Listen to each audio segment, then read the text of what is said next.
अपनी माटी अपनी थाली। मेरे इस YouTube चैनल में आपका स्वागत है। मैं अंजनी निगम आपको बताऊंगा अपने देश के महापुरुषों, देश की परंपराओं और वैभव की वह कहानियां जिन्हें सुनकर आप गर्व का अनुभव करेंगे।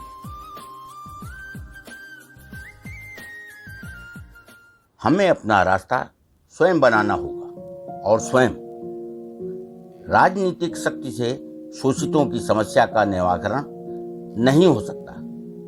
उनका उद्धार समाज में उनका उचित स्थान पाने में निहित है।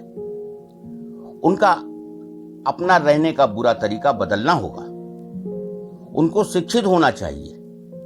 एक बड़ी आवश्यकता उनकी हीनता की भावना को झकझोरने और उनके अंदर दैवीय असंतोष की स्थापना करने की है, जो सभी ऊंचाइयों का स्रोत है।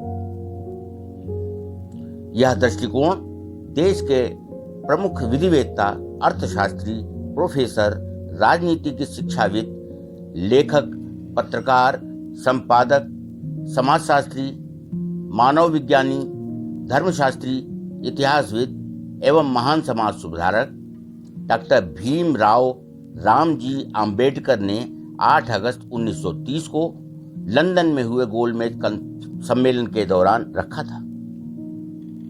14 अप्रैल 1891 को मध्य प्रदेश के महू छावनी में भारतीय सेना में सूबेदार के पद पर तैनात रामजी शकपाल एवं भीमाबाई की 14वीं संतान के रूप में जन्मे डॉक्टर आम्बेडकर के व्यक्तित्व में स्मरण शक्ति की प्रखरता, बुद्धिमत्ता, ईमानदारी, सच्चाई, नियमितता, दृढ़ता, प्रचंड संग्रामी स्वभाव का अद्भुत मेल था। उन्होंने दलित बौद्ध आंदोलन के लिए समाज को प्रेरित किया और दलितों से भेदभाव के विरुद्ध अभियान चलाया। वे श्रमिकों, किसानों और महिलाओं को अधिकार देने के समर्थक थे। वे महार जाति से थे। इसी कारण बालक भीम को स्कूली पढ़ाई के समय छुआछूत के कारण अनेक प्रकार की कठिनाइयों का सामना करना पड़ा। 4वीं कक्षा पास होने पर हुए समारोह में उनके परिवार के मित्र एवं लेखक दादा केलुस्कर ने स्वयं की लिखी पुस्तक गौतम बुद्ध और बौद्ध धर्म भेंट की, जिसका उनके जीवन में गहरा प्रभाव पड़ा। उन्होंने बॉम्बे विश्वविद्यालय से अर्थशास्त्र और राजनीतिक विज्ञान में बीए की परीक्षा पास की।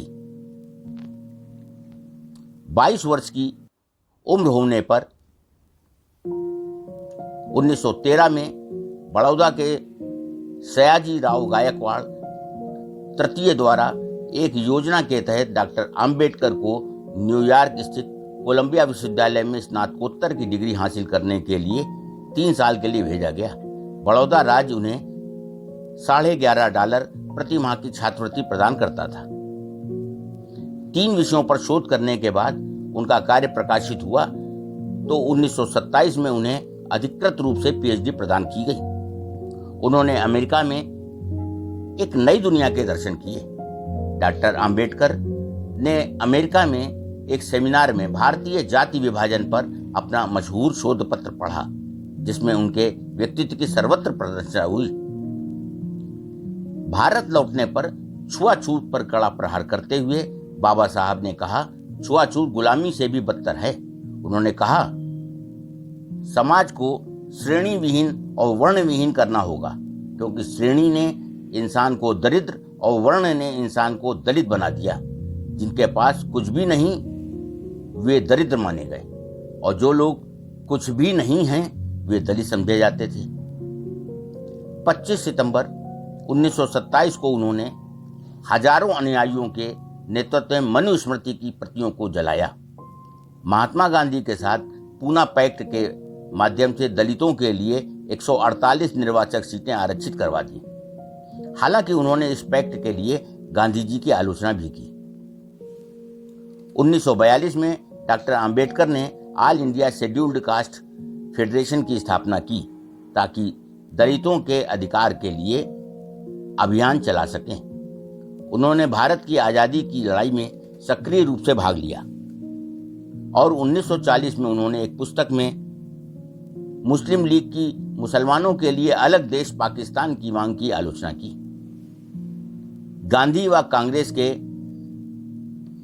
की कड़ी आलोचना के बाद भी अद्वितीय विधिवेत्ता होने के कारण 15 अगस्त 1947 को देश आजाद होने पर उन्हें देश का पहला कानून और न्याय मंत्री बनाया गया। 29 अगस्त 1947 को डॉक्टर आम्बेडकर को स्वतंत्र भारत के रूप में संविधान की रचना के लिए बनी मसौदा समिति का अध्यक्ष बनाया गया।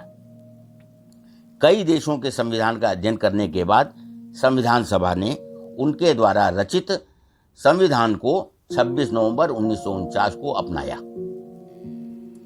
14 अक्टूबर 1956 को नागपुर में अपने 5 लाख समर्थकों के साथ धर्मांतरण समारोह में बौद्ध धर्म स्वीकार करने की घोषणा करते हुए डॉक्टर आम्बेडकर ने कहा कि इससे किसी धर्म की तुलना नहीं की जा सकती है।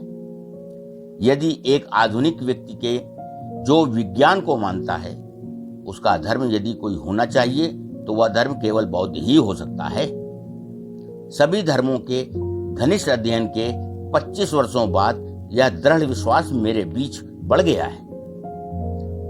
वे मधुमेह रोग से पीड़ित थी।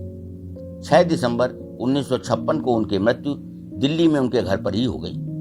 1990 में उन्हें मरणोपरांत भारत के सर्वोच्च नागरिक सम्मान भारत रत्न से सम्मानित किया गया। आज की कहानी में बस इतना ही। हम जल्द हाजिर होंगे एक नई गौरवशाली गाथा के साथ। जुड़े रहिए हमारे चैनल अपनी माटी अपनी थाती के साथ। और हाँ, यदि आपने हमारे चैनल को अभी तक सब्सक्राइब नहीं किया है तो जरूर कर दें ताकि आपको मिलती रहे नित नई जानकारी। नमस्कार।